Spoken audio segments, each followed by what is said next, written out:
Hi, everyone. Just wanted to give you the 5-minute warning. So if you need to get some coffee and get back to your seat, please do so, because we're going to get started shortly.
All right, everybody, can you all hear me?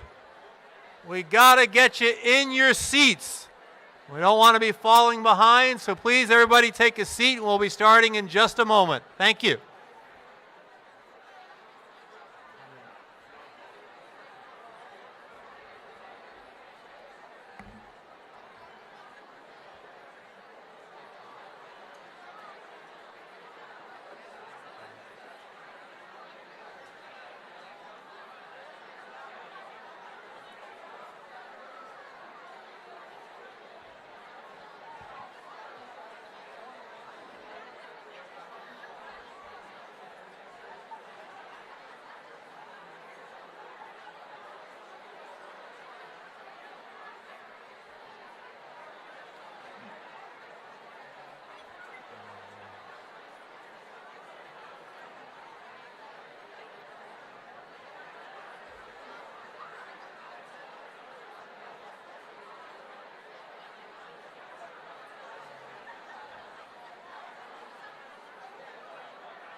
One-minute warning. We're going to be starting in 1 minute.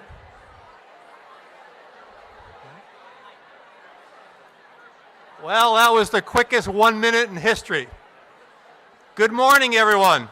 My name is Bill Garbarino, and I'm the coordinator and professor of marketing. Thank you, thank you. Well, I wasn't expecting that. I'm also pleased to be your master of ceremonies today for the President's Breakfast. Before we begin, I'd like to first acknowledge that this event is taking place on the traditional territory of the Algonquin people. We have a really jam-packed agenda this morning, so we'd like to get moving right along and start off with a very special surprise. Ladies and gentlemen, may I please ask you to rise for the arrival of His Excellency, the Right Honorable David Johnston, Governor General of Canada.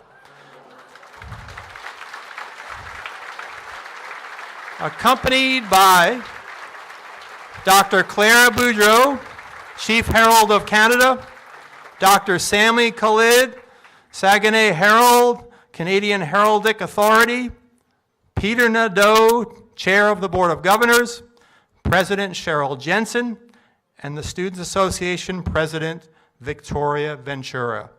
Mesdames et Messieurs, s'il vous plaît, veuillez vous lever pour l'arrivée de son Excellence, le très honorable David Johnston, Gouverneur General du Canada.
Please be seated.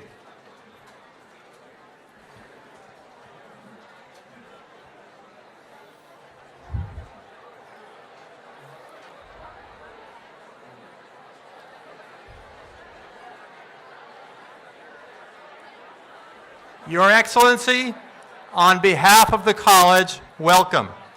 We are so honored to have you join us this morning.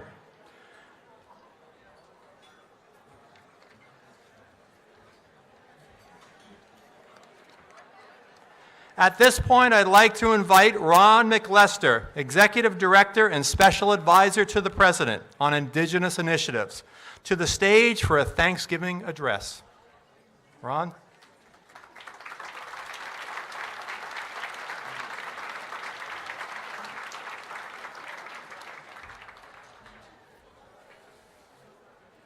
Segu agwegu, degana dasa niengets. Wastageously. What I said was, greetings, good morning everyone. My traditional name is Degana Dasa. My English name is Ron McCluster, and that's probably a little bit easier than Degana Dasa, so I'm okay if you call me Ron. In the community that I come from, Oneida, or Onyete-Aga of the Haudenosaunee, one of the first ceremonies that we were given by our creator is called Diganahela Dunksla. And what that means is the words that come before all else, or the Thanksgiving address. And so I'll just take a few moments to, in English, provide that ceremony and a little bit of context for it. When we were provided this ceremony and the world was young, our Creator told us that one of our duties was to always remember the interconnection and interrelation and interdependency of all things. And so we were given a specific way to do that. We were told to, in our minds, build a ladder to Skyworld. And so this ceremony takes about 20 minutes, but they told me I have 5. So I'll have to be a little bit speedy. But the idea is that first we acknowledge each other, the two-leggeds. In our language it says we acknowledge the two-leggeds. And I want to put that out and leave that hanging for your minds for a moment. First, we acknowledge the two-leggeds. I want you to think about that. Then we go down to the back of the turtle. We have always considered this place to be Turtle Island. And we acknowledge the back of the shell, we acknowledge Mother Earth. And what we do is we continue to build and acknowledge the interdependency, interrelation, and interconnection of all things. We acknowledge the rock people, the insect nation, the crawlers. We acknowledge the animals, the swimmers, the flyers. We acknowledge the bushes. We acknowledge the grasses, the medicine, the food, the birds, the winds. And it keeps going up and up and up and up and up. Pretty soon we're talking about the winds, the thunders, the lightnings. We're talking about the 4 messengers. We're talking about the sky people, the stars, the sun, the moon, everything in creation. And finally we end with Singwayadizu, the creator.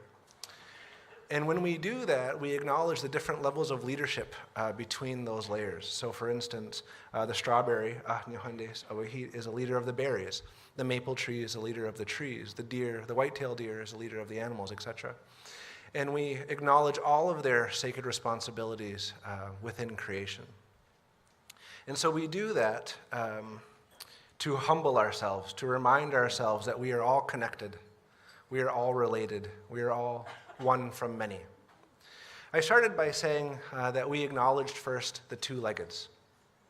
Over this next year, we're going to be doing some pretty interesting work around truth and reconciliation and indigeneity, exploring indigenous identity, etc. But I put that out there because what we didn't do was say we acknowledge the Haudenosaunee. What we didn't do is say we acknowledge the Anishinaabe. What we didn't say is we acknowledge the Innu. What we did say is we acknowledge each other. We all come from her. We all come from the earth. We are already interrelated. So that's the end of the Diganahela Dungsa, the opening address and the Thanksgiving address. But I do want to say 2 more things. First, I want to acknowledge this wampum belt that I brought to work today that you'll find underneath our coat of arms. There's a couple stories that are woven in here, but I know I probably have like 90 seconds left. But I think the message is that, well, there's 2 messages. Damon, can you step up here real quick? There was a number of students that I had the opportunity to get to know last year who were part of this, and I just wanted to acknowledge Damien as one of them, a well-known student within our organization.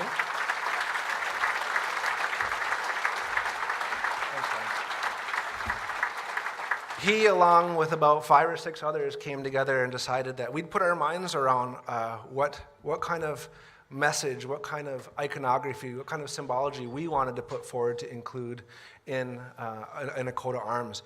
Part of this is based on a traditional teaching called Pidabin. We'll talk about that later. But I wanted to acknowledge Damon and a number of other students who came together to put some good thinking and some good work behind this. So thank you. Nice, thank you.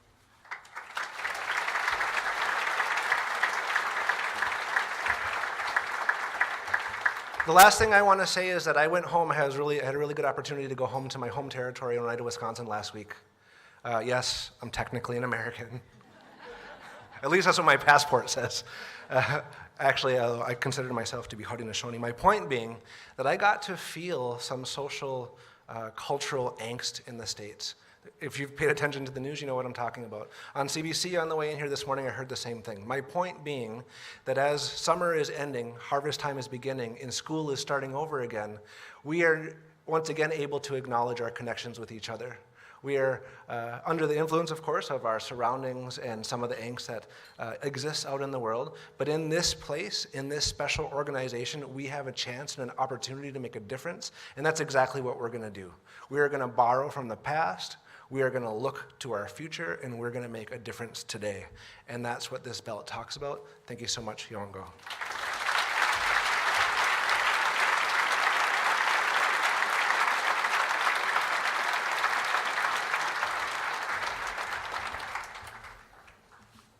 Thanks, Ron. What a wonderful way to begin our event today. Before we get rolling, I'd like to extend a special welcome to everyone watching online, especially our international colleagues and our colleagues in Perth and in Pembroke, back at those campuses. We are also pleased to be joined this morning by representatives of the various boards that help guide the college. These boards are the Board of Governors, the Algonquin College Students Association, the Foundation Board of Directors, and the Alumni Advisory Committee. Could I please ask that members of these boards that are here today to please stand and accept our thanks for all you do on behalf of the college community.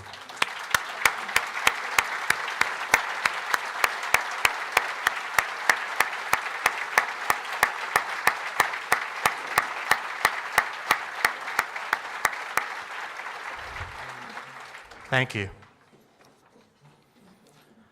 And next, some of our Perth and Pembroke colleagues did make the trek here. So welcome and thanks for getting up so early.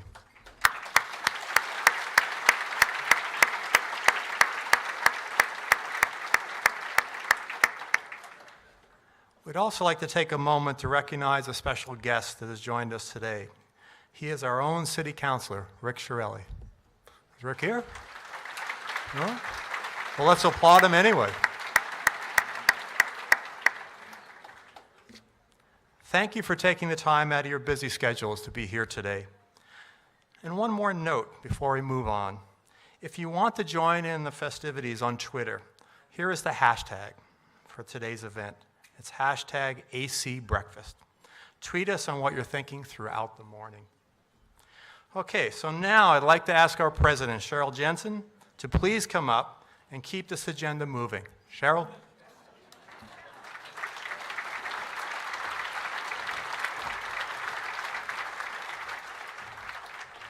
Well, I don't know, Bill.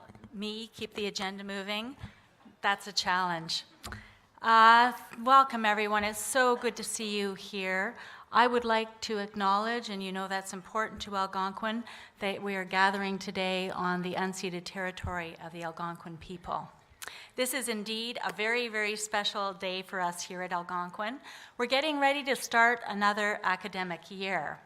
We're also so fortunate to be able to gather here to be honored with the presence of such distinguished guests. As Bill mentioned, we do have a jam-packed agenda this morning, and I will be back after breakfast is served for my remarks, but right now we have something very, very special to share with all of you. As I'm sure you've all seen, we launched the college's first official coat of arms at Convocation this past spring. Let's take a look.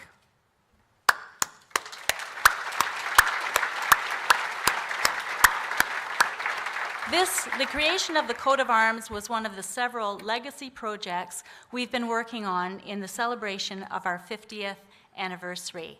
This spring's graduating class was the first ever to have it embossed on their degrees, diplomas, and certificates. And we hope you take a moment to look at the entrance outside, a beautiful stone carving of the crest that was created by stone carver Danny Barber from the company of Philip Smith in Perth. Danny and Phil, are you in the room? If you are, could you please stand and be recognized?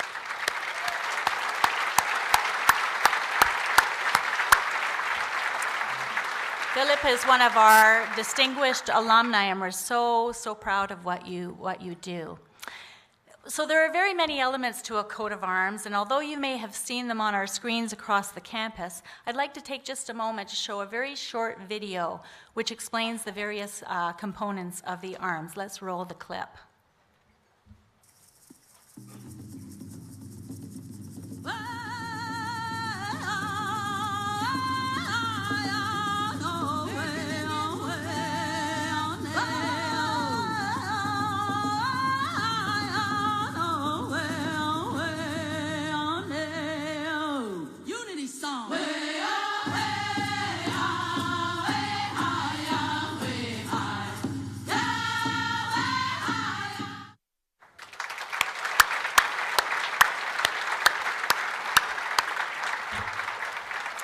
Still gives me a lump in my throat every time I see it. The creation of this coat of arms was a 2-year process with many approvals and steps required along the way. And it gives me such great pleasure to share the very last official component of the process with all of you here today, the presentation of the letters patent. We could not have completed this work without the guidance and expertise of the Canadian Heraldic Authority, and we're so honored today that Dr. Claire Boudreau, Chief Herald of Canada, and Dr. Sami Khalid, Saguenay Herald, are both with us here today. Thank you so much for being here.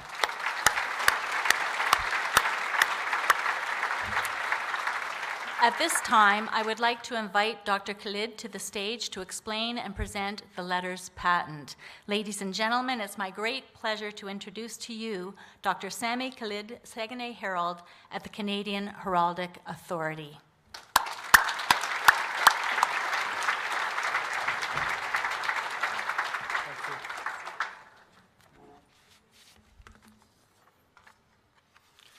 President Jensen, Excellency, distinguished guests, good morning. It is my pleasure and honor to present and officially proclaim the letters patent granting arms to Algonquin College. Letters patent are legal instruments issued by a government body or the sovereign to convey specific rights. In this particular case, under the authority of the Governor General of Canada, this document grants Algonquin College the right to bear and use armorial bearings, namely a coat of arms, a set of flags, and a badge. On June 19th, during the first convocation in Ottawa, the Chief Herald talked about the origins and the meaning of heraldry, as well as the importance of the coat of arms being granted to Algonquin College. What was unveiled then was only a portion of the design. As the creator of the concept behind these emblems, it is now my turn to prepare the unveiling. In just a couple of minutes, you will get to see the full document, which is truly a work of art. It includes elements and decorations that have never been shown in public until now. But before we proceed to the unveiling, let me say a few words about the proclamation process. The tradition of proclaiming the coming into force of official acts by heralds such as me goes back to the Middle Ages in England, France, and in many other parts of Europe. Since 1988, Canada has had its own state heraldic authority, and its heralds proudly continue this ancient tradition in the same manner. Historically, reading out a proclamation was not only a way to publicize laws, decrees, and important news. For a long time, it was also one of the formal steps required in the officialization of royal acts. Today, this practice serves to indicate the fact that much like the publication of notices in the Canada Gazette, the letters patent documents granting coats of arms, valid forever, have been issued under the authority of the Governor General and the power delegated to the Chief Herald of Canada. At this moment, I shall read the proclamation of these letters patent. Proclamation of the grant of heraldic emblems to Algonquin College of Applied Arts and Technology, Ottawa, 24 August 2017. To all to whom these presents shall come, or whom the same may in any way concern, greeting. À tous ceux qui verront les présentes ou que les présentes concernent, salut.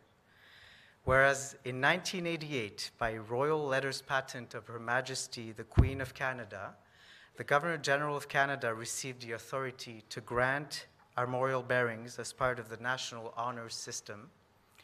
And whereas in June 2015, Cheryl Jensen, president of Algonquin College, petitioned the Chief Herald of Canada for a grant of armorial bearings to the college, now know you that pursuant to the authority vested in His Excellency the Right Honorable David Johnston, Governor-General of Canada, and to the terms of my commission of office, I, Sami Khalid, Saguenay Herald, do hereby proclaim the grant of arms, flags, and a badge to Algonquin College, made by Claire Boudreau, Chief Herald of Canada, as described and painted in the letters patent presented today and entered in Volume 6, page 727 of the Public Register of Arms, Flags, and Badges of Canada, to be borne and used forever hereafter by Algonquin College, according to the terms of the grant and the law of arms of Canada.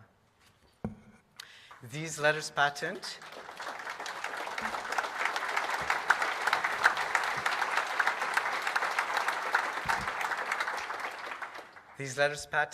were signed and sealed on the 15th day of May in the year 2017 and are proclaimed and presented at Algonquin College in the city of Ottawa this 24th day of August in the year 2017. I now invite His Excellency the Governor-General and Ms. Cheryl Jensen, President of Algonquin College, to unveil the letters patent.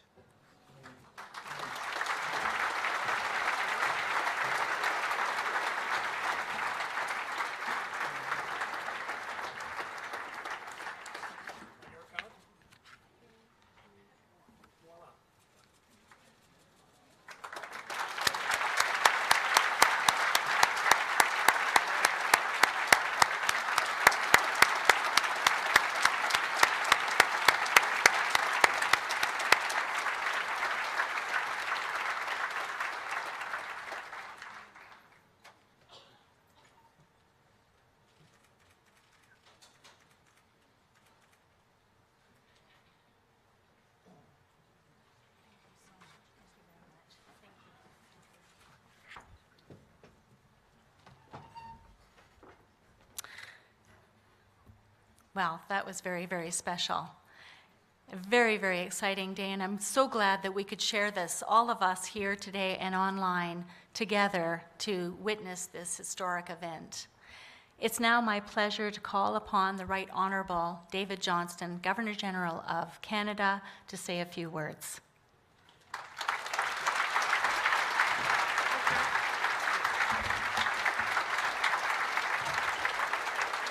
Good morning, everyone.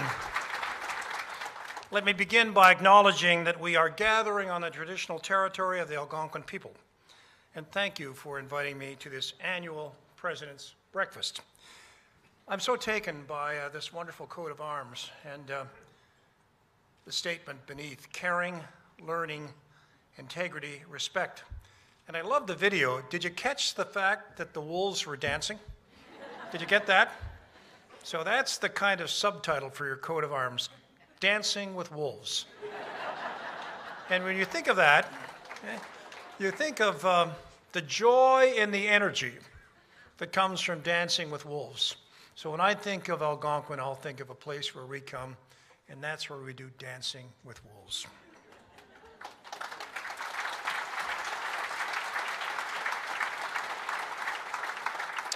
My 14 grandchildren would love that story. They call me Grandpa Book, and I'm given to tell stories about them. Je suis ravi d'être ici, au Collège Algonquin, pour souligner vos nouvelles armoiries et lors que s'amorce la rentrée scolaire.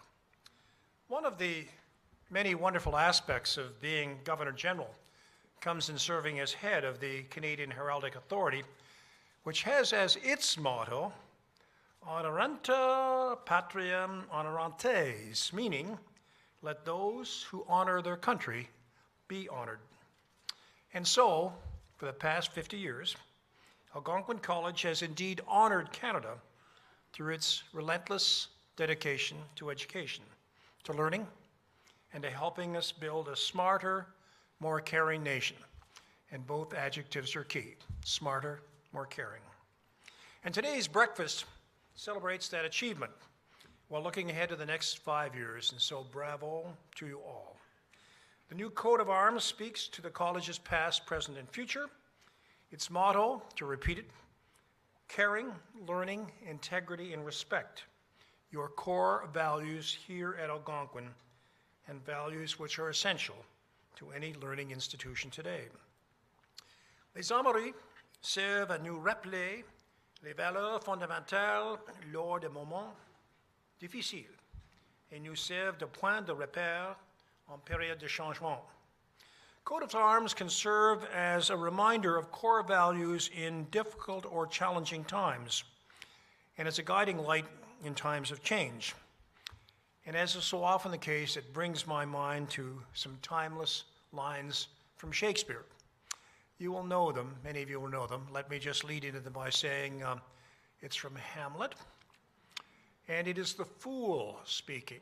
Shakespeare often used the fool in his plays to reveal the most profound wisdom. The fool is Polonius, and he is seeing his son Laertes off from Denmark to university or higher education in Germany.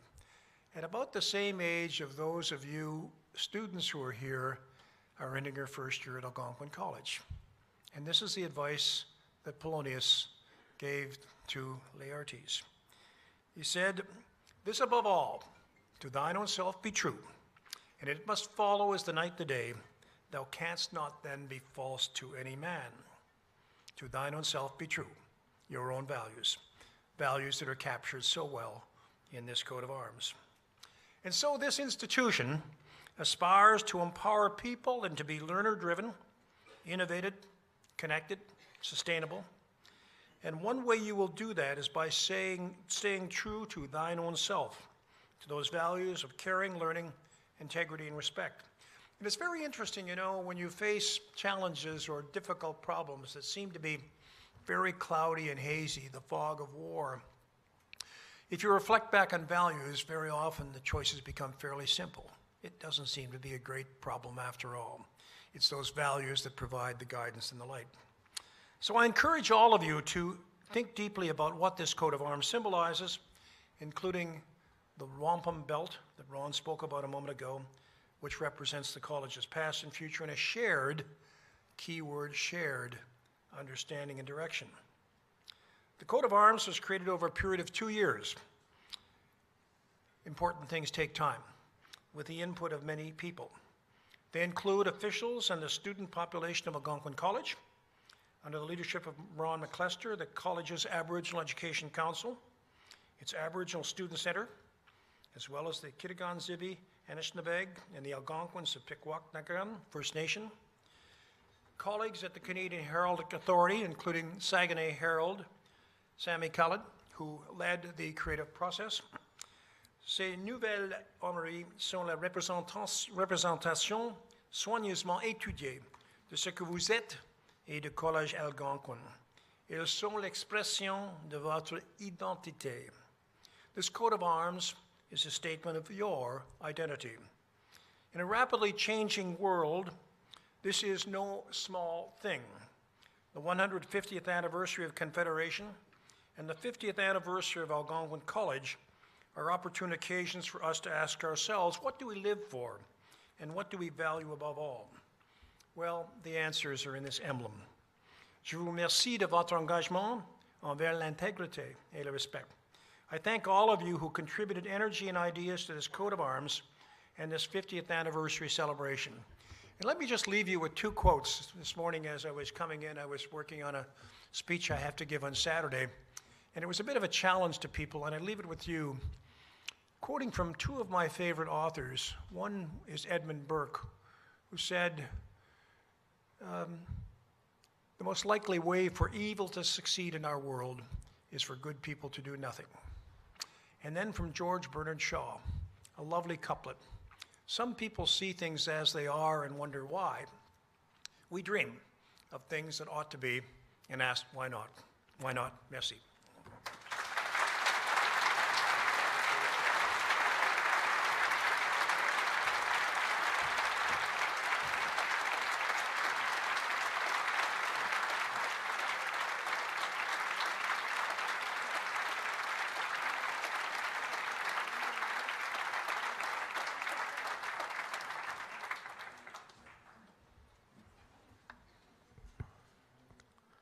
Wow.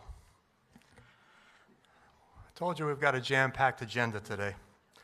Thank you so much, Your Excellency, and Dr. Khalid, for such an exciting start to our year.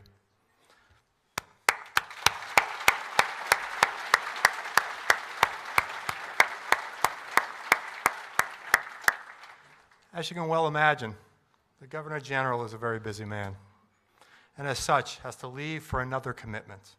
And so it is my honor to thank you once again on behalf of the college. And two, please rise, everyone.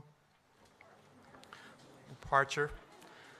Veuillez lever, s'il vous plaît, pour le départ d'Excellence le très honorable David Johnston, Gouverneur General du Canada.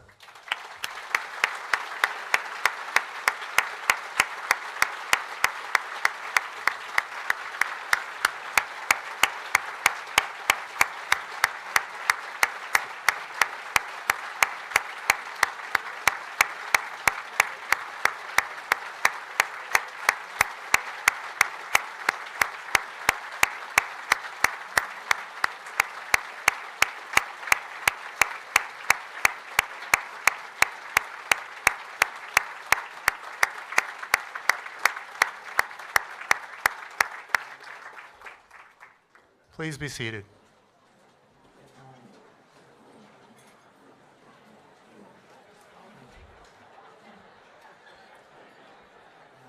That was so exciting and a great way to celebrate our 50th anniversary. So are you hungry? I know I am. It's now my pleasure to invite Jennifer Thurston to the podium to say a few words about how breakfast will be served. As Jennifer makes her way up to the podium, I'd just like to let our webcast viewers know that we'll be having breakfast now and that we will resume the agenda in about 30 minutes. So hopefully you can grab a cup of coffee and some breakfast wherever you are. Don't forget to send us your tweets too to #ACBreakfast. And finally, during a break after our meal, feel free to check out the tables at the main entrance.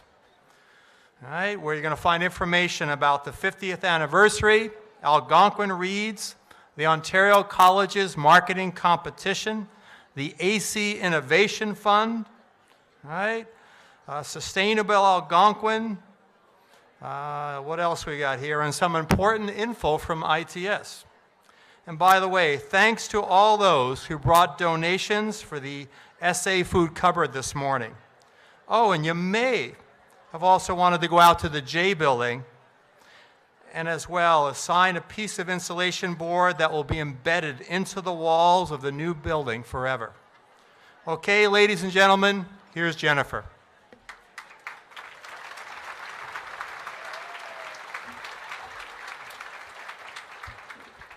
Good morning. I was told that I have only 30 seconds, so I've got to make this fast. My task is to welcome and explain all the rules, as I have at breakfast past.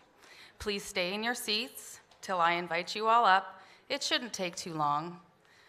When you are up in the line, there's no talking, no tasting. Let's please just move it along. We have omelets today. The tea's at the back. Vegan buffet is on the far right. Once you have all your food, hurry back to your seat. We hope you enjoy each bite. My time is now up. Let's stick to the plan, to the rules we all must adhere. Food Service is thrilled to serve you today. All the best in the upcoming year. Thank you.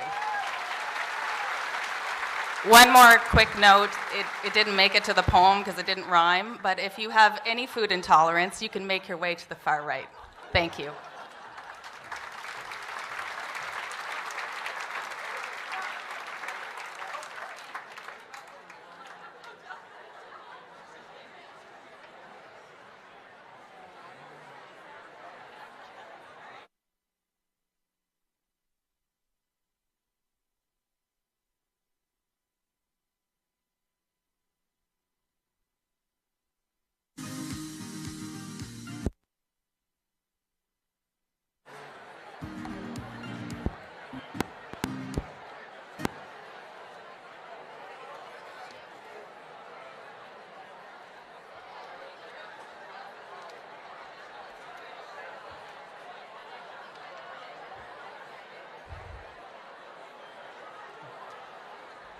Everyone, as you're getting up to get breakfast, I've also been informed that one of the things you can avail yourselves of this morning is to go out and see a virtual tour of the new building. That should be very exciting, so I hope you enjoy that at some point.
Hi, everyone.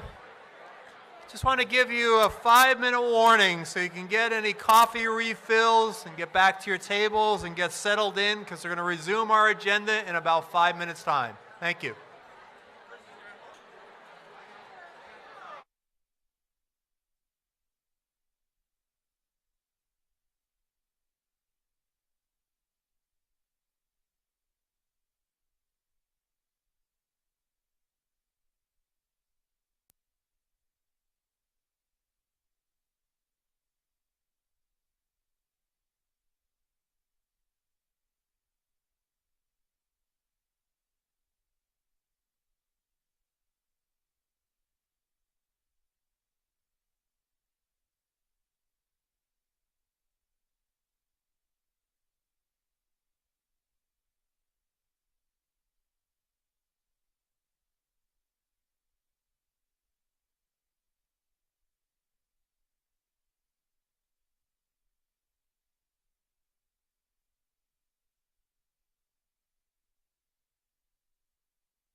All right, I'm under strict orders to get all of you settled in, quieted down, and generally behaving. So this is like being in the classroom with students. Because often, right, you get in after a break, they want to be anywhere but sitting in front of you, listening to you. Well, that got the attention of some of you. You must be former students here. So let's get everybody seated, please. We've got a number of activities to go through, so we'll get restarted in about 10 seconds. That actually went reasonably well. All right. So hi, everyone. Hope you've enjoyed the breakfast. In case you weren't here earlier, my name is Bill Garbarino, coordinator and professor for our marketing programs here at the college, and your MC for this morning's breakfast. And welcome back to our online viewers, and thanks for those of you that have been putting your tweets in during breakfast. It's really nice to see what you've been thinking and writing down. It's been some very interesting stuff. And how about a round of applause for our food services team?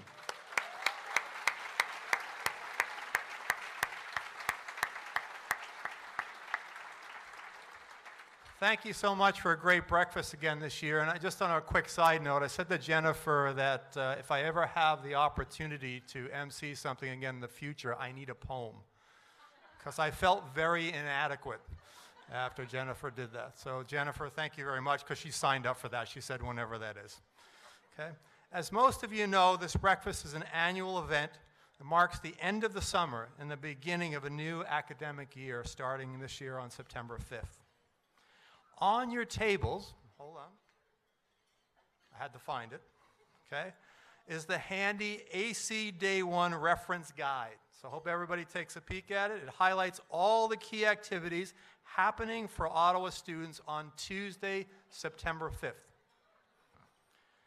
As was the case last year, classes are suspended on the 5th for AC Day 1 at the Ottawa campus only.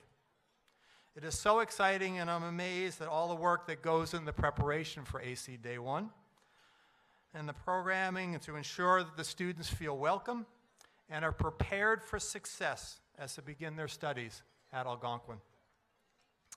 Thank you to all that make it happen, and thanks to all of you who are helping out.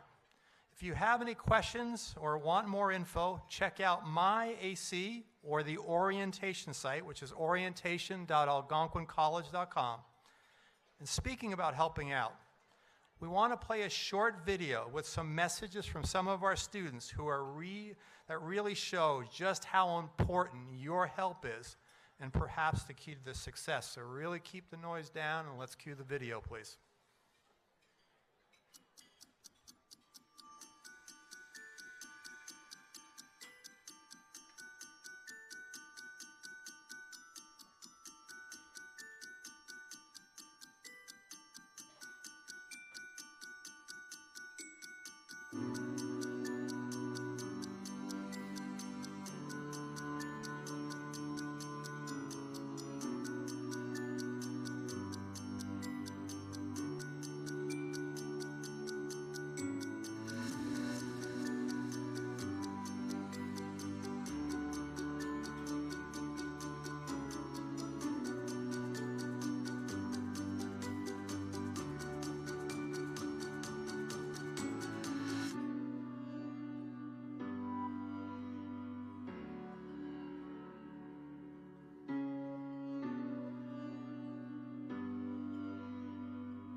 Hi, my name is Victoria Casanova, and I'm a biotech student. I just want to say thank you to Rudy Jones, because he definitely won all the yards for me, and thanks to him I was able to graduate. He's absolutely amazing coordinator, and I just think he's really well suited for the job. Thank you very much.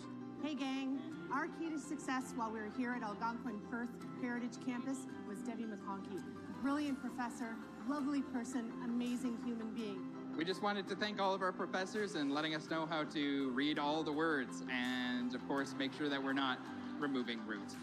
Thank you so much to all of the chefs and mentors that we had throughout the 2 years. You have been the key to our success. We want to thank Deneen for our key to our success in the photography program. Ian and Joanne and the rest of the faculty, you were the key to our success. The other keys were hard work and a healthy fear of failure. Major key alert. Brian Duffy. Thank you, Brian Duffy, for being the key to our success. Thank you, Brian. Thank you, John Belisle. I appreciated us both being from Quebec. It made me like you a lot better. Thank you so much, Cindy Bradley. You have definitely been the key to our success.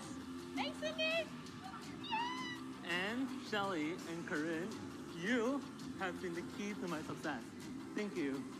We love you and we're going to miss you, Joanne. Thank you so much, Sharon. You really made the difference this year. Without Kim Drake's help and support through my college program, I wouldn't have been able to graduate for one, and two, land the job I really wanted afterwards. So without her help, this wouldn't have been possible. So both Anne and Kendra in the library, fantastic wealth of resource for us in the Heritage Carpentry program. Carrie Lynn, you've been the key to my success, helping us through everything with problems outside of school, problems in school, being very hands-on and understanding and appreciative of us students. You've been like a mother to us, and we're very, very grateful that you're at this college. And thank you very much for everything you've taught us. Thank you. You have been the key to my success. Thanks, Rico. Kristen, you have been the key to our success. I'd like to throw out a few names, specific thank yous to Carrie Lynn Weeks, Heather McMillan, Melissa Jarvis, Kelly Kidd, to the Students Association, to some of my fellow students that were absolutely fantastic in helping us in our journey to succeed and become graduates today. Thank you to Kumar Sharparaki. You've been the key to my success. You've been one of the most helpful professors I've ever had at Algonquin. Thank you so much. Thanks, Kat. You pushed me like no other professor has. Thank you, Stephen, for the amazing years you've taught us at Algonquin. You have been the key to our success. Thank you so much. Thank you for giving us all of your tips, tricks, and all of the knowledge with remote broadcasting. Thank you so much. We just wanted to say thank you to all our amazing teachers this year. It was an awesome year. You were the key to our success. Thank you to the dental hygiene faculty. You are the key to our success, and we are so grateful. I want to say thank you for Chef Rick. Thank you for all your help over last 1 year.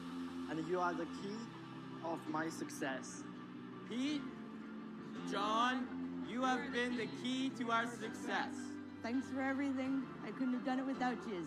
Thank you, Marisa Spicer. Anne McPhail, thank you. You're amazing. You're the best librarian in the whole world. We all love you. Thank you, Cecilia Volk. You were the key to our success in college. Danica, baby girl, I couldn't have done this without you. Ian, Paul, and McNason, you've both been the key to my success. Thanks, Louise, for teaching us everything we need to know in order to be here today. Thanks, Jim, for all your help. Without you, we wouldn't be graduating here today. Thanks, Jim. Thanks, Jim. Huge thank you to Soldice and Kali for getting us here today. Okay, we'd like to thank all our professors for giving us a wonderful lesson and a wonderful time in Algonquin College. Algonquin! Woo! Thank you to all our amazing teachers. You are the keys to our success. Thank you very much, Eric, for your help and support. Thank you. Rich, Allen, and Randy, you have been the key to our success. Thank you so much. Thank you to our professors. You've been the key to our success. Karen and Jake, you have been the key to our success. Yay! The key to our success has been the entire ACPR family. Thank you to Michelle and all of our teachers for giving us the key to success. Vicki Green and Scott Fewer, I don't think that you will ever know how much influence you had over the last 2 years in our lives. You were sincerely the key to our success, and we will be forever internally grateful. Thank you. Thank you. Thank you. We couldn't have made it without you. Thank you for being the key to our success. Thanks for a good 2 years, Andy. Cheers to you.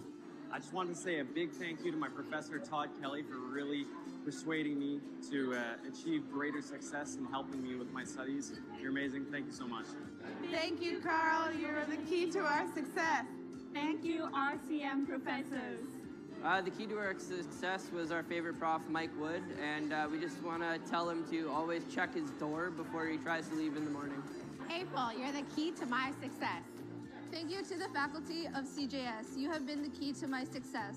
Lisa Gerard, you are the key to our success. Thank you, Ben Roebuck. Kevin, you've made it possible for me to graduate from the OAE program. You're my rock. Thank you, Lisa and Sylvie. You have been the key to our success. Sharon and Ian, you are the key to our success. Thank you, Tanya. You have been the key to our success. We just wanted to say thank you to Tara Eddinger. Thank you, Peter. You are the key to our success. Thank you, Amit. You've been the key to our success. Thank you, Angela. You've been the key to our success. You've been the key to our success. Thank you. Stacey A. Thank you for all you've done for us. Dennis, Felicia, and Joshua, I'd love to thank you guys for helping me get through my program. Love you. Sue Haywood, you have been the key to our success. Bill Garbarino, Noe Stucco, and Valerie Hill. You have been the key to our success. Thank you to all the teachers in business management. All of you have been the key to our success. We love you. Thank you. And we won't forget you. Thank you. Thank you to the faculty and supporting staff here at Algonquin College. You guys were the key to our success.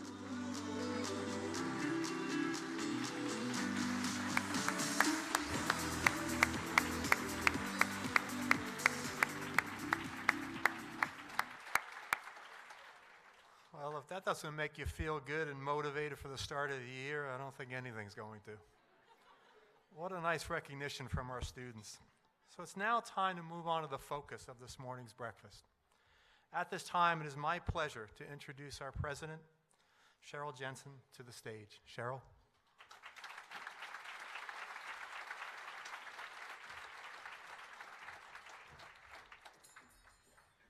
Lots of things that are tough acts to follow this morning.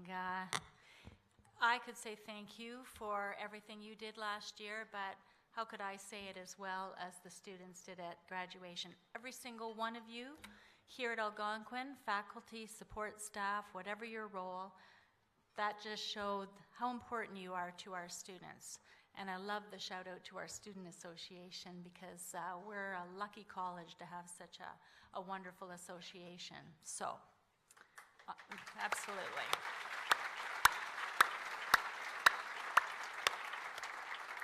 So I will try to top that. I do want to mention my scarf. Do you like my scarf? I thought I'd wear my maple leaf scarf today because the Governor General was here. And I got this in Bancroft, actually, for $10. So I was quite pleased that I got to wear it today.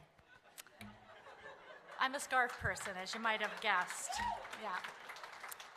I would like to offer my personal welcome to you today, and thanks to our special guests who are here to join us. Representatives from our Board of Governors, the Student Association, the Foundation Board, the Alumni Advisory Committee, and all of you have made today just so special. Thank you. I'd also like to take a moment to welcome everyone who has joined the college since the last President's Breakfast. You know, we've had 84 new full-time employees at Algonquin this year, 17 academic, 50 support staff, and 17 administrative staff. And we've had many part-time who have joined the college as well. Could I ask all of you who are new to the college, full and part-time, to please stand and be recognized with a warm Algonquin College welcome. Please stand.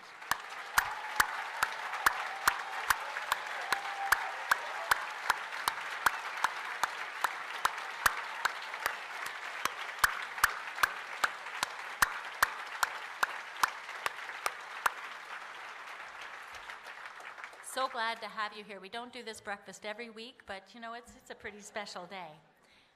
You know, the Governor General talked about sharing, Ron talked about sharing this morning. Now it's time for me to share the stage because I share leadership of this college with my partners. So let's bring those leaders forward. I'd like to welcome Victoria Ventura, our new president of the Algonquin College Students Association, and Christine Kelsey, our new president of the Algonquin College Support Staff Union, to please join me on stage for a conversation. Come on up.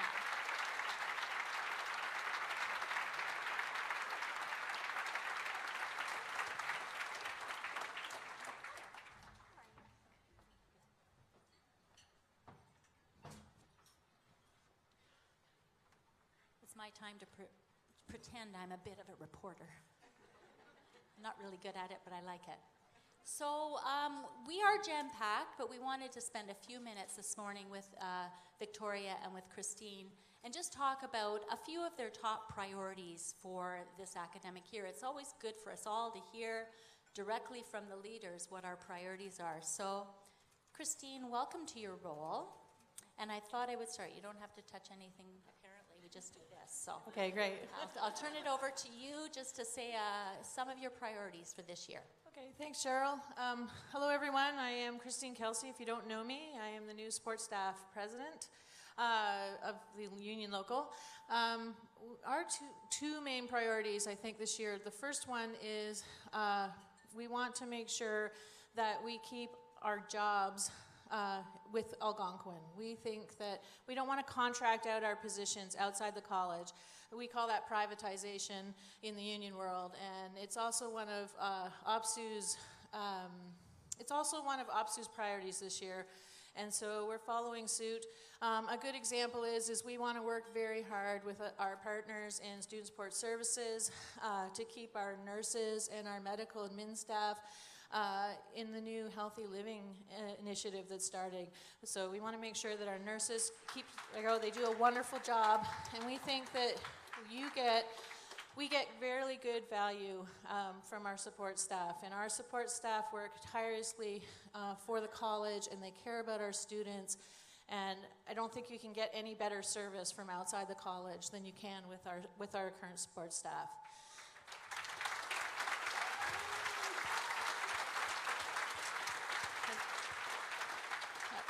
Our second priority has to do with coming up with some creative solutions for helping our support staff and probably faculty and admin who are having issues with mental health.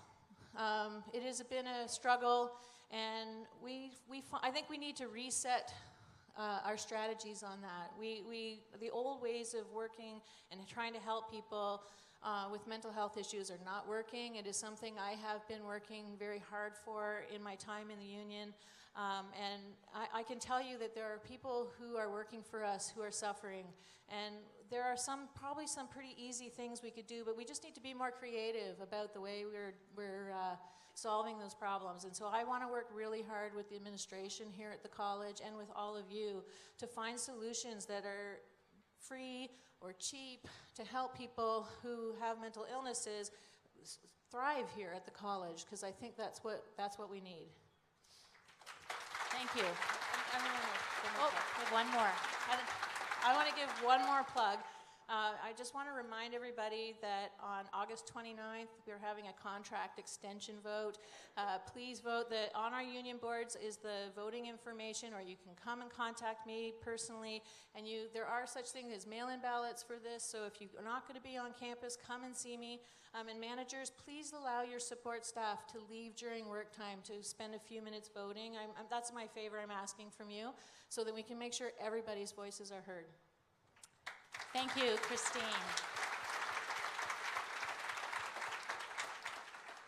Okay, Victoria, your turn. What are your priorities for this year? All right. So our first priority, our top priority, is quite similar to Christine's second one, which is good because I think it's so important, and that is the priority of mental health, wellness, and safety for our membership.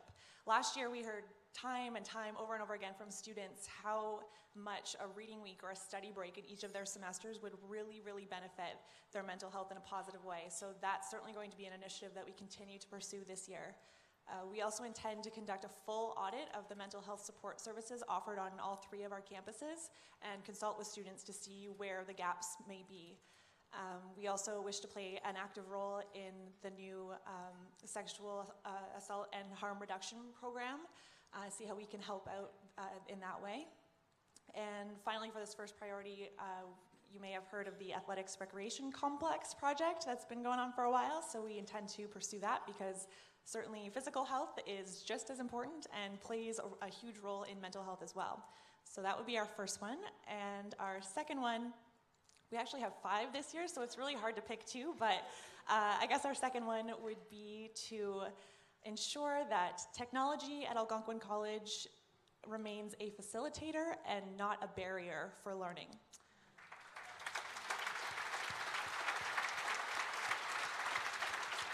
Thank you.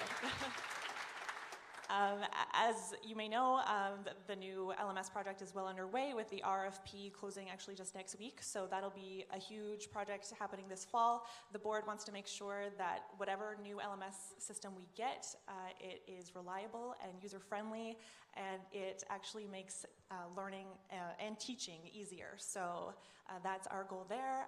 Also, in terms of the eText program, we want to continue to evaluate the value of that, and also consider whether giving students choice of their learning materials, whether that is e-text or it's back to hard copy or even open educational resources, whether that can perhaps improve the student experience and really make a difference in their learning. So. Now, I actually have a third point too to make, so I guess we're both kind of rule breakers here. That's all right. Trailblazers, I call you, not rule breakers. But I'm actually going to move to the podium for this.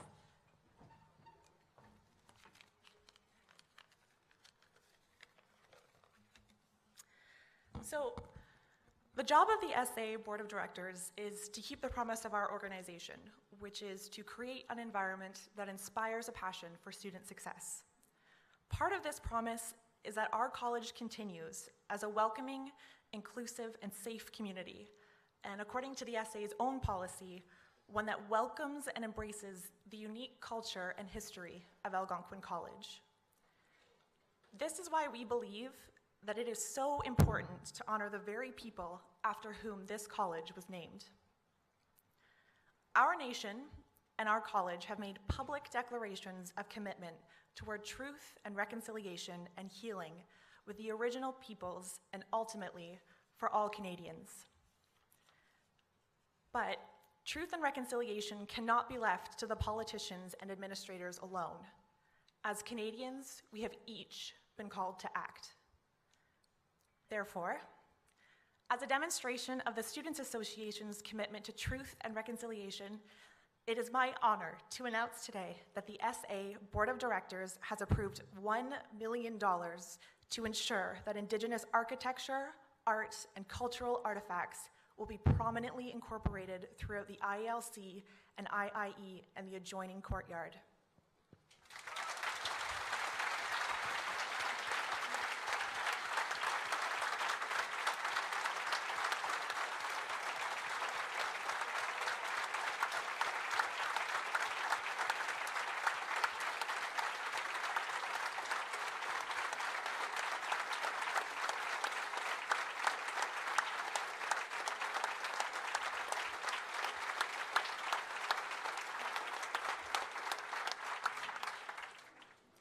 Thank you. We believe that this contribution will create a more inclusive community where Indigenous learners and community members will literally see themselves reflected in a positive way. With more visibility and voice, it is our fervent hope that this will encourage the expression of history, culture, and arts on campus for all to experience and learn from traditional Indigenous knowledge. Imagine generations of students from across Canada and all over the world who learn about original North American peoples, who experience powwows, dancing, drums, storytelling, and ceremonial fires during their time at Algonquin College. Now that is an education. Chimigwech, thank you.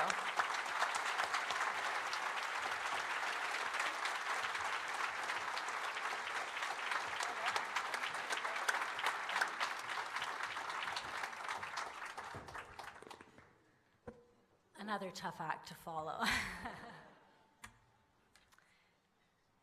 Victoria, Jack, the entire Student Association Board of Directors, thank you. Your incredible contribution to the students we all serve together is so appreciated by me, by the employees of Algonquin, those here today, those who will follow us in the years to come, the next 50 years and more. Your investment will allow us to see, touch, feel, and experience the recommendations of the Truth and Reconciliation Report. I salute every one of you.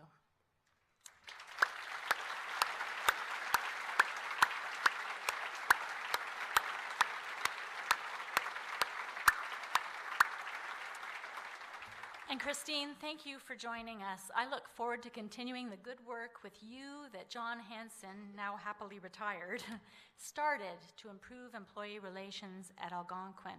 I'm just so fortunate to share leadership at this college with both of you fine leaders. You know, last year at this breakfast, we talked about celebrating our 50th anniversary this year, and we have been doing that, and we will continue to do so in this academic year with our first Alumni of Distinction Awards Gala and other great events. Stay tuned for the details. We also launched our 5-year strategic plan. This plan is our guide, our compass. It sets out clearly where we want to go and how we can get there. And it acknowledges our strong foundation, our past. You saw that this morning with our coat of arms. That's the 50 in the title, 50 plus 5. But now it's time for us to concentrate on the plus 5. I made some commitments to you last year when we were working together on building the 50 plus 1 plan, that you would be involved in much more meaningful ways in continuous improvement, improving our processes and solving problems at the shop floor, as I'm known to say. Sorry, sometimes my passion for the trades bubbles up. So you'll see a commitment to lean training for all of us. Not lean to eliminate jobs. I agree totally with Christine. And that's a common fear. I think you'll all agree, though, that there's more than enough work for all of us at Algonquin College. But lean to allow us to engage our staff. For me, this is all about employee engagement. I'll be recording a video on lean and the training that will be provided in the coming days for all of us, so I won't go on about that here. And speaking of employee engagement, I committed to you at our town hall last spring that you will see mandate letters for each one of your executive team members. We reviewed the first drafts yesterday and will be publishing them before the end of September to increase transparency on what priorities your executive team will be working on this year. I committed to a people plan with a focus on the areas where we need to improve our employee engagement scores. We'll take that plan to our Board of Governors meeting in October, and you will see it soon afterwards. And I know you've been commenting on drafts of the development of this plan as it's been going forward. This document is going to make some bold statements about our commitment to employees, and it's my hope that every one of you will see yourselves in its pages, and that it will spark even more dialogue about how we can make Algonquin College not just one of the best employers in the region, but the best.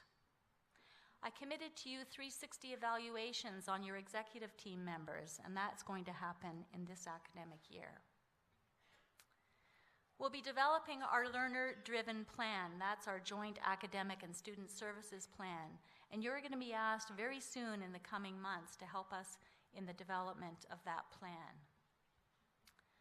As Victoria stated, we're going to be making a decision on a new learning management system to take the college into the next generation of digital learning. This commitment was a shared one last year between Igor Efseev, last year's SA president, and me. Igor, are you in the room? I think you were coming this morning. Don't worry, I know you'll be watching us to make sure we do that. And we'll be implementing Workday. You may have seen the booth outside, our new human resources, finance, and payroll tool to improve processes and to empower you with the information you need right at your desktop. And there are many more activities, as you will see in the mandate letters and in Good Morning Algonquin and other communications in the coming months. And I have to say, because I'm just so excited, we'll be opening our new Research, Innovation, and Entrepreneurship Center with a new name coming shortly, and a brand new future-ready library for our students. I just can't wait to see it, and if you've watched it all, the beams are going up. I think the ceiling's going up, or the roof is going up in the next weeks, and all of the facade will be up by the end of September, pending good weather, or better weather. So if you haven't seen them already, make sure you stop and see our new 3D model near the D entrance and take the virtual reality tour, which is just out here in the J lobby. And I want to make sure I thank the many people that have been involved in these efforts. For the VR tour, we've got many student alumni presenters that have been involved with that, all under the leadership of Professor Dushan Horvat and Tilan Gunawardena. I think I've remembered that one correctly. So thank you to all of you for that. And for our 3D model, which has got an awful lot of work in there, thanks to all of our students that have been involved in that, and our Professor Pablo Medina, and of course on that one, our industry partner is none other than Algonquin College. Thanks to everybody for that.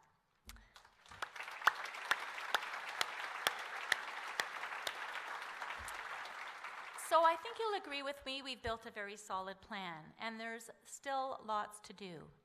But I want to stress that despite all of these improvements, from Lean to Workday to a new LMS to construction going on outside right now, it isn't so much what we will accomplish, it's how we will get things done. Ron started us off today with good words about the wampum belt and how it is a central component of our coat of arms, with our values carved in stone, literally, if you go out and see our carving. And the Governor General talked about our values and how it impressed him and touched him that our values are forever embedded in our coat of arms. We're going to keep our values, caring, learning, integrity, and respect, at the center of everything we do. I know this is important to you, so important that you stated to us very clearly in all of your feedback when we were developing our strategic plan, don't change our values. You know, I've been asking your executive team for about, I don't know, maybe a year now, what one question could I ask this great team at Algonquin, all of you, every day, to bring home our learner-driven mission and our vision? What one question? Well, it came to me a couple of days ago when I was meeting with one of the leaders with whom I share this great college, Christine Kelsey. It's about the how. Christine said to me in a conversation about helping our staff be heard, let's make sure that we're living our values. So here's my question. What will you do today to demonstrate our values? To demonstrate our values. I'll be asking you that every day. On Good Morning Algonquin, if I see you, you might start rolling your eyes every time you see me, but I'll be asking you that every day. You heard the Governor General talk about how important that is and how it sets us apart from other institutions. And then let's tell the world, let's celebrate the actions of our wonderful employees. So watch for that. So let's get to work on achieving and focusing on our goals. As we've seen this morning in our beautiful new coat of arms, it's rich with symbols that reflect our values and our goals, not just who we are, but who we aspire to be as we move into the future. And at the center of the coat of arms is a sprig of cedar, which has long been valued by the indigenous cultures. It's seen by many as a tree of strength, but also of revitalization. While the fall term is upon us, it was a chilly morning this morning, and there's no better time to look at that symbol as we stay the course with our strengths and look for ways to revitalize the future. You know, when I went to visit our summit program students this summer, it's an entrepreneurship boot camp we run, they asked me who inspires me, and I answered them without hesitation. You do, our students. And our students inspire me every day, certainly today. So be an inspiration to our learners and let them, their energy and their ideas inspire you too. Just one more thing, again, Ron, who I learned from every day, started and talked about this earlier. I want to acknowledge the troubling events we've been seeing around the world these past weeks. I know it's been difficult at times even just to turn on the news. But it's important to me that we continue to nurture the environment that we've created over the past 50 years here at Algonquin, one of diversity and inclusion. I truly believe it's the way forward, the way of the future here at Algonquin, which I know is bright with promise for each student and each employee, no matter who they are. And this is why I'm so pleased this morning to offer a special welcome to our guest speaker today. No, we're not finished yet. Someone who is here to tell you more about what the future might look like. Jesse Hirsch is a futurist, an artist, a researcher, and someone I've heard speak before. Some of you, certainly the people in my office, know I'm a bit of a CBC junkie, and I always look forward to Jesse's conversations on CBC radio. Got a very distinctive voice. You don't even have to know, it doesn't even have to be introduced. You know when he's on the radio. Well, I'm so impressed with Jesse that I want you to hear him too. Could everyone in the room please join me in welcoming Jesse Hirsch?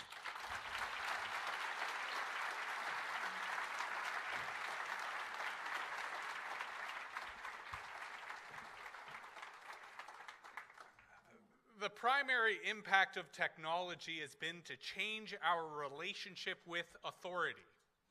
By authority, I mean who we listen to, who we trust, where we derive our morals from.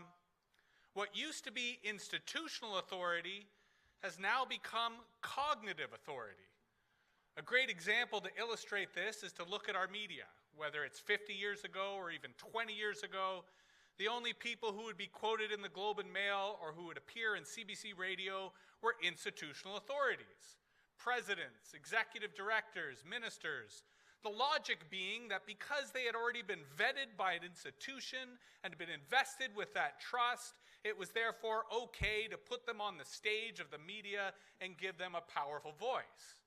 Whereas fast forward to the present, any idiot with a Twitter account will be quoted in the Globe and Mail or appear on CBC radio because they've said something spectacular. And in fact, I can actually modify that by saying any idiot with a Twitter account can become president of the United States.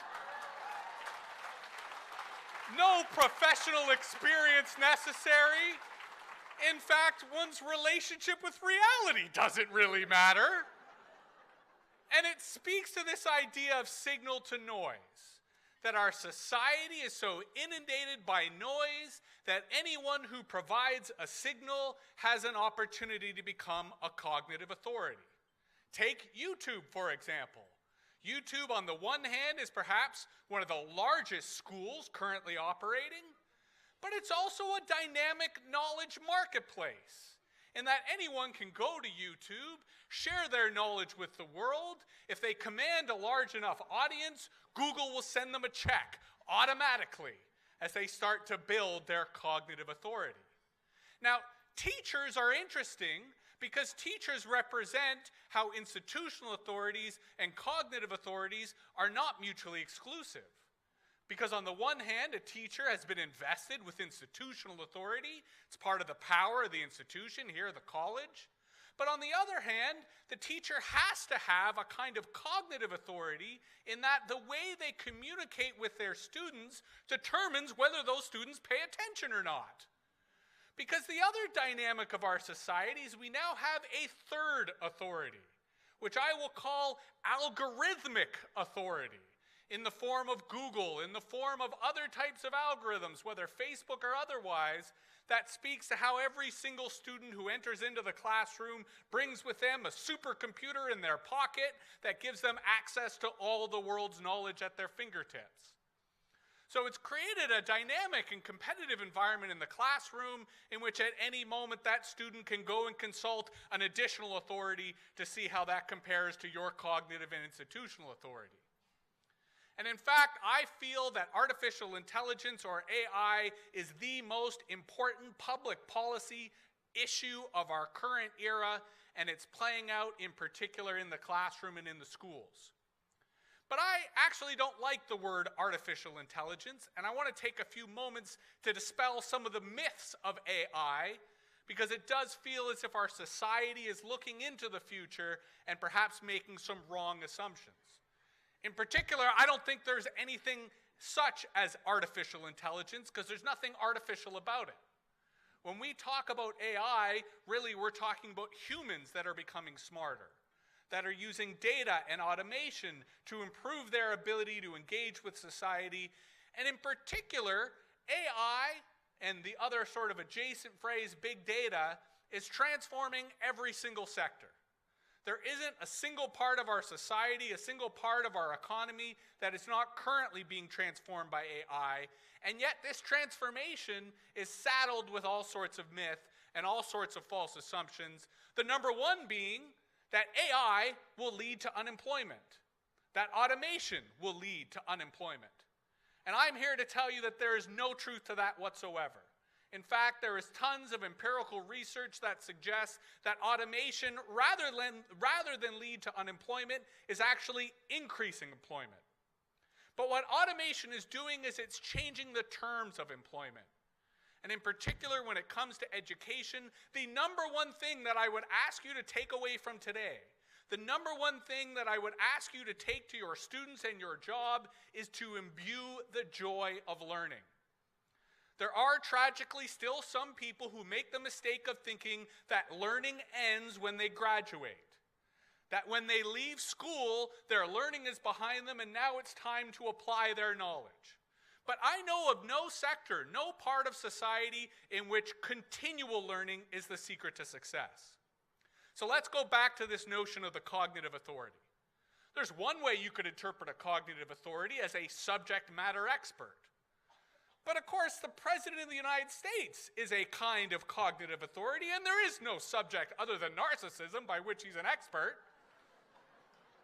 So it speaks to how a cognitive authority is actually someone who helps other people learn, for better or for worse. A cognitive authority is someone who embraces the concept of literacy.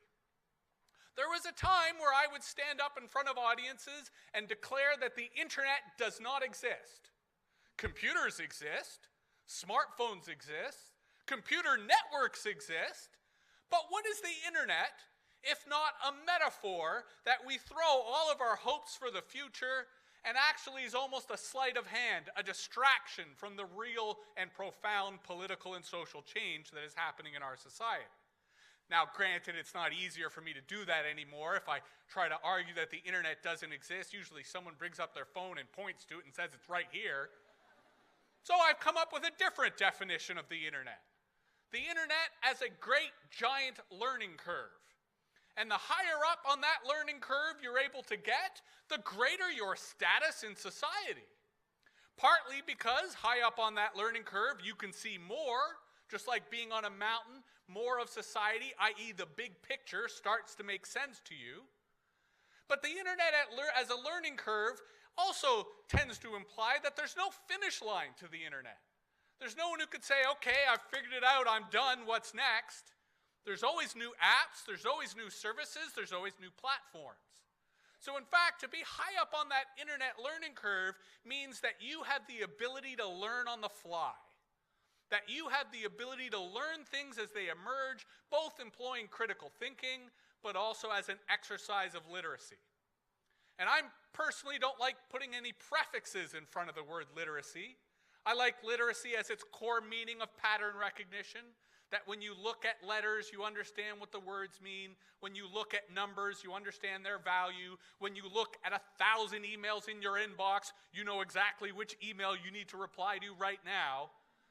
That level of pattern recognition is essential, and so literacy has become the primary characteristic of social status in our society, whether it's in navigating a learning management system, whether it's navigating bureaucracy, or whether it's navigating and managing information overload. And so that's where algorithms and AI become an interesting challenge to human authority. Now, one of the myths of AI is that it's free of bias. That the whole reason we're embracing automation, the reason that we're embracing machine learning, is that machines, unlike humans, can be created in a world in which they just look at the data. But if you look at the research, you'll find that all algorithms are biased. All AI is biased, partly because the humans who created it have biases, or the data that's been used to infuse that AI system is biased. So therefore, we're going to need a whole lot of humans who are able to say to that algorithm, no, you're wrong. That's not the answer I was looking for. This raises one of the dangers, certainly of young people, who often believe that the fastest answer is the best answer, rather than the critical answer. I mean, how many people make it to the second page of Google results when they're going to search for a particular issue? And yet we've all experienced when that Google result is blatantly wrong, when that Facebook advertisement has nothing to do with your interests, and when these algorithms suggest things that just seem ludicrous. But as algorithms start making decisions in place of humans in all sectors of society, there is a real need to stand up and question and hold them accountable. ProPublica, an investigative research organization in the United States, looked at how algorithms were being used around the setting of parole. And they found that the algorithms used to decide whether an individual is granted parole were incredibly racist. Partly because they were taking data from a criminal justice system that already had racial discrimination in it, and they were automating those decisions. So those algorithms were then making racist decisions. Algorithms now determine everything from insurance scores to credit scores to whether your resume will be in the eyes of a human when applying for a job, and increasingly when applying for things like post-secondary education. So on a public policy level, we need algorithmic transparency. We need to know why Google decides that these results should be at the top and not others. We should know why Facebook chooses to show you some news and not other news, and the impact that then that has on politics and democracy as a whole. So within each of the areas in which you teach, algorithms are slowly starting to take over decision making, and you as teachers have a responsibility not to internalize or accept that algorithmic authority, but instead use your own cognitive authority and your own knowledge to not only foster a joy of learning amongst your students, but a sharp sense of critical thinking so that they can question everything in their world. Certainly when I think about innovation, I think of the first step of innovation as criticism. You see a system, you see a product, you see a service, and you go, oh, that doesn't work right. I have a better idea for how to do that. That's step one of innovation. Step two, of course, is research. And research is incredibly easy with all the tools that we have available to us, but nonetheless, that research has to be imbued with a very sharp sense of critical thinking. When I speak to younger audiences, when I speak to students, I usually like standing up in front of them and they ask me, Jesse, what does our future hold? And I usually turn to them and I say, well, you're all fucked. F-U-C-T, fully under the control of technology. To which they do a double check. And you get them wondering, how often do they question their use of technology? How often do they question the answers they get from technology? And it comes back to this notion of literacy and critical thinking. One of the great opportunities that exists in education right now, especially post-secondary education, is entrepreneurship. There is a real opportunity around agency, around critical thinking, and around innovation to not only within a school environment have someone wrap their head around knowledge and ideas, but to operationalize that knowledge, to think about how they can enter into the marketplace and create a company, create a social organization, create a campaign that really helps them apply the knowledge and the ideas that they're using. And so it's encouraging that campuses like Algonquin College are embracing that and creating innovation centers. But I think it really comes down to the narratives that we use around both entrepreneurship, but also around our use of technology. Unfortunately, a lot of the narrative when looking at entrepreneurship is the get rich quick. Of I'm going to create a great idea, and I'm going to sell it off to Google, and then I'm going to be rich like Mark Zuckerberg, and all my problems will be handled and addressed. Rather than having a different narrative, which might be a social-centric narrative of I want to help my community, or even a modest narrative of I'm just looking to have a small business that'll allow me to pay my bills and afford a mortgage. And it speaks to how the narrative around technology is often one that marginalizes human agency and serves to concentrate wealth. Take the phrase social media user. I would argue there's no such thing as a social media user, because to open up social media, you're no longer a user, you're a creator. You're an author. Even if it's 140 characters, you're still contributing to the larger public discourse. And authors have a certain level of responsibility. Creators have a certain level of responsibility.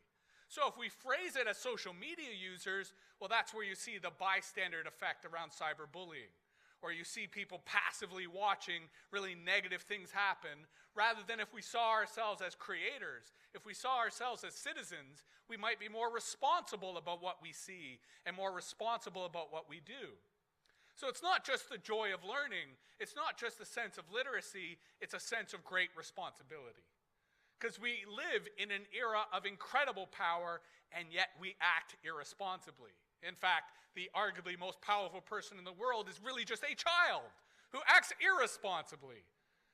And yet as a society, I think we are starting to turn a page. I think we are starting to see that we are responsible, not just to ourselves, not just to our ancestors, but to 7 generations in the future, in terms of anticipating and understanding where our use of technology is leading us and what we can do. Because I really do feel that educational institutions are at the forefront of this change, at the forefront of this debate.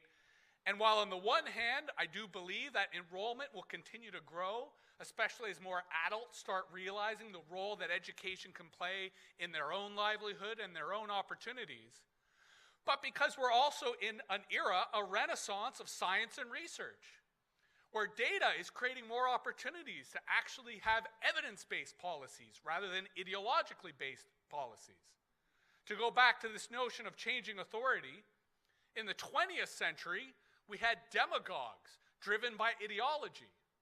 But I believe in the 21st century, we'll have pedagogues, aka teachers, driven by knowledge. But to come back to this issue of algorithms, within your sector, within your profession, within your area of teaching, there are important issues of data. Who's collecting that data? Who has access to that data? Who is that data biased towards? If it's management that's collecting all that data, will the rights and needs of workers be reflected in it? Will the algorithm that's created to make decisions about that organization integrate the needs of staff, integrate the needs of all the people in that organization? If you have an analytics dashboard that gives you a glimpse into how an economy, how a company, how a project is run, who gets access to that view? Who gets access to the table and is able to have a voice on how these things are governed? These are very important public policy issues, but unfortunately our government really isn't interested in them.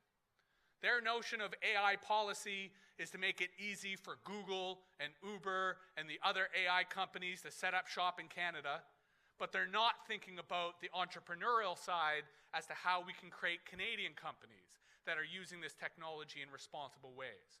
Further, the literacy around data science, the literacy around data collection, and the literacy around the automation of these decisions is something that is very scarce, but should permeate all the programs that are offered at Algonquin College, so that, let's say in the context of elder care, we don't assume that it'll be a robot that takes care of our great-grandmothers, but in fact it'll be a human being who's using data and who's using algorithms to give a human-centric level of care. Because one of the scary things, one of the things that keeps me up at night, is that many people here in the room today are going to live till 120, maybe even 130. Now, I hope your pension can handle that. Worst case scenario, you get to 110, you got another 10 or 20 years later, and you're broke.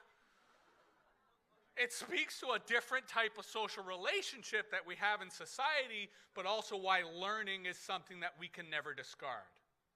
Every 6 months, I take on a new learning project in which I find something that I'm curious about and I embrace as a way both to keep my brain strong, but also so that my ability to learn stays fresh and stays capable.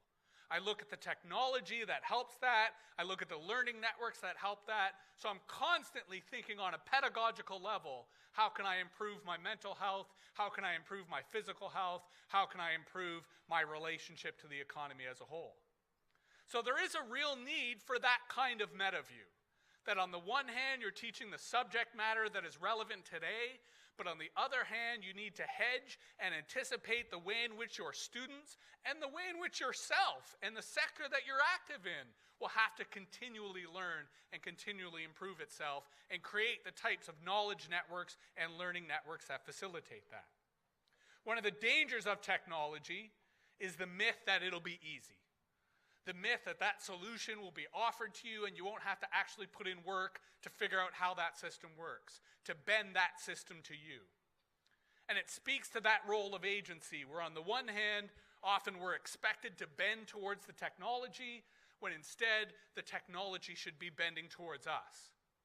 And that requires a certain level of advocacy, a certain level of militancy, so that as users of technology, as creators of technology, we remember our humanity. We remember the way in which our role in society is important. On a design level, a great example of this, of course, is with self-driving cars. One of the big ethical issues right now with self-driving cars is when they will be programmed to kill. Because people die in traffic all the time. With humans, we call it an accident, because humans don't have the response rate to deal with things that happen at the speed of milliseconds. Machines, on the other hand, can think that fast. So when unexpected incidents happen in traffic, that vehicle is going to have to be pre-programmed to identify with it. An example of this is a modified version of the old trolley program. Imagine you're in a self-driving car, there's a grandmother walking on the sidewalk, it's a 2-lane road, and there's a tractor-trailer truck coming in the opposite way. All of a sudden, a child runs in front of the car. So the car has 3 choices. Veer to the right, kill the grandmother, go straight ahead, kill the child, or go left and kill the passengers in the car. This is a very important and moral decision, which should be transparent. Imagine buying an automobile or hiring an automobile and asking yourself, will I be the one who's going to die? In fact, Mercedes-Benz is the first company to come forward and say, it'll never be the driver of a Mercedes-Benz car that dies. So if you can afford it, you can buy a vehicle that will not sacrifice you for the greater good. But then I think of myself as the pedestrian. That when I'm in downtown Ottawa, when I'm in downtown Toronto, before I enter the roadway, I always make eye contact with the driver. So I can have that human moment that I know they're not going to kill me once I walk out into the road. How will I make eye contact with a self-driving car? This is a very important design issue, so that the car will clearly have some type of social cue that I can interact with, so I know that it's okay for me to enter the roadway and it's safe for me to do so. There are incredibly important ethical and design issues that speak to how technology is not just about the tool itself, but the culture and the social needs and the politics that surround it. So in each of your sectors, in each of your areas, technology is disruptive. Automation is looming on the horizon. And yet it's important to dispel the narratives that come from the technology industry, to dispel what's often called the California ideology, the Silicon Valley worldview, which quite frankly is as tenuous, has as tenuous a relationship with reality as the president does, and yet we take it seriously rather than having the kinds of conversations we should on our own. As a student and as a teacher, I'm a big fan of the flipped classroom concept, that a lot of the material can and should be consumed outside of the classroom, so the class itself can be a kind of parliament, can be a kind of commons in which we debate these issues, in which we ask these questions, in which we think about, okay, what role does learning play? What role does critical thinking play? What role does literacy play in not only anticipating and understanding the technology that can and will disrupt, but having the agency to then bend that to our needs, bend that to our morality, and make sure that it lives up to the great values that govern Algonquin College and the values that govern our communities, so we can ensure that this technology serves us rather than us serving the technology. And social media really is the great battlefield in which this is playing out. Because in the next short period of history, we need to figure out how to use these tools responsibly. Otherwise, we are going to get the government we deserve in the negative sense. In terms of, rather than being driven by evidence, it's driven by insanity, or it's driven by delusion, or it's driven by delirium.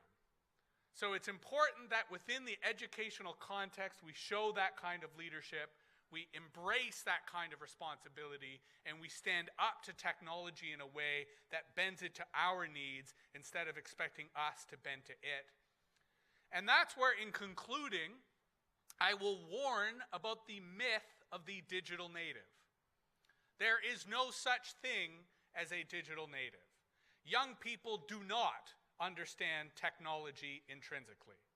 What many young people have is leisure time. And one of the benefits of leisure time is you can engage in self-directed education. So there are a lot of young people who had the privilege of leisure time and access to technology, and as a result, they're coming to this institution with a fair bit of knowledge because they've spent the time to learn all of that. Now, tragically, not all young people have had that leisure time. And not all young people have access to the privilege of being able to play with technology in a way that helps them understand it. So the digital divide is real. There are many people who do not necessarily have access to technology, but where the digital divide really plays out when it comes to education is the difference between entertainment and education. The Pew Internet Research Project in the United States has phenomenal data about the implications and consequences of the digital divide, and it has severe implications for the flipped classroom. In the context of the flipped classroom, if you just assume, well, all these young people, they get technology, so when they're on their own, they're going to use it in a way that properly prepares them for the discussion we'll have in class. Whereas where the digital divide really plays out is when people are on their own, those who have a high level of literacy are far more likely to use these tools for self-directed education, versus those who have a lower level of literacy are more likely to play Clash of Clans and more likely to just spend that time doing entertainment. So there is still a very strong need for institutions like Algonquin to provide the types of support services, to not make the assumption that all young people intrinsically understand technology, not to mention that there are increasingly more and more mature students who are going to depend upon that opportunity for leisure time and that opportunity to learn more about the technology. But the reason why I evoke this myth of the digital native is to point out that as far as I know, humans are still born in wombs. So they're still born in society. But now we have this alternate society in which rather than digital natives, really we have digital settlers. And these are digital settlers who are going into this environment and colonizing that environment and adding their own morality and adding their own rules. And hence you've got things like 4chan. You've got things like Reddit, in which you have these kinds of micro-societies emerging online that do not share our values and do not share our morality because we've abstained, because we've neglected, because we haven't bothered to go into the virtual spaces, in the online spaces in which these communities are playing an active role. And again, in the context of truth and reconciliation, I'm very critical of colonialism. I'm very critical of settlers. I feel very anxious about the fact that the internet is being colonized rather than governed. That the internet is being treated as a frontier that is elsewhere rather than integrated into our larger society. So I do feel that there is an important role to talk about governance, to talk about morality, to talk about trust, to talk about authority in terms of where power is derived and why and how that power is derived. And that fosters, I think, excellent opportunities for conversations, whether it's in the context of how your industry is regulated, whether it's in the context of how workplaces are governed. In Toronto recently, there's been a lot of news around people who work in the hospitality sector and in restaurants, and the exploitative nature of that industry and the way in which workers are now standing up against bad practices, are using social media as a way to organize and really ensure that they are treated fairly. And that comes from a sense of agency. It comes from a sense of responsibility, and I believe that that can happen in every industry and should happen in every industry, and it's really in the classroom and in the schools where those types of conversations are incubated and take place. So these are exciting times, as the Chinese curse goes. There are great opportunities for those who are willing to pay attention, for those who are willing to not only embrace knowledge, but to share knowledge. And so that's where I think really teachers are at the front line of the great battle for democracy. The, dare I say it, even the potential last hope for democracy. When we face, on the one hand, potential tyranny in the form of automation and algorithmic decision-making, but on the other hand, we face a dramatic democratic renaissance in that we can all have a voice. We can all participate. We can all create a kind of values that is inclusive, that facilitates the sharing of knowledge, and facilitates an evidence-driven policy government that really is here for all of us.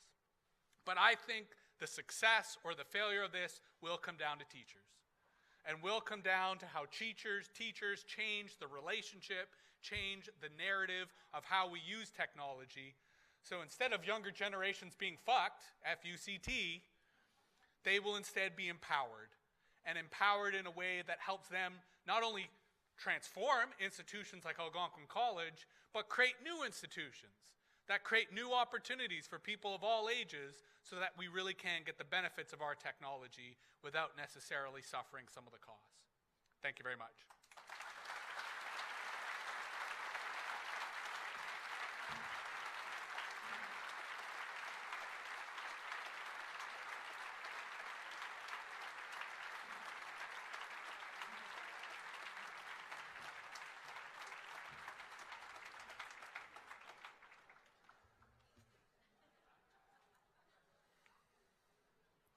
Thanks very much, Jesse. Thank you, President Jensen, for your direction and leadership. Thanks also to Mr. Hirsch, as well as to Presidents Victoria Ventura and Christine Kelsey for joining us this morning and sharing your thoughts and vision this year. And the essay announcement on a personal level really touched me, and I know to many of you out there as well, it's an incredibly gracious act, and I know it's kind of off script, Christine, but figured I'd put that in there. So I guess this about wraps things up today. The entire breakfast will be available for review at Algonquin College live, and when you think about it, I would ask you to join us once again in thanking the amazing food services team for wonderful food and service today.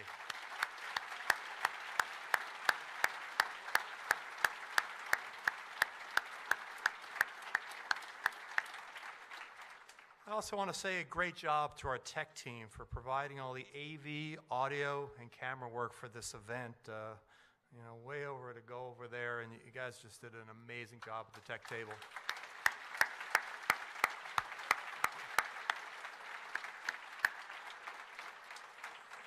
And just before we get into the final wrap-up, just one more plug for the virtual tour over in the J building. I hope each of you get a chance to go through it today or in the near future. And finally, I want to thank as many people who contributed to the preparation of this morning's program. They're too numerous to mention, but they all deserve a very big thank you for the success of the President's Breakfast.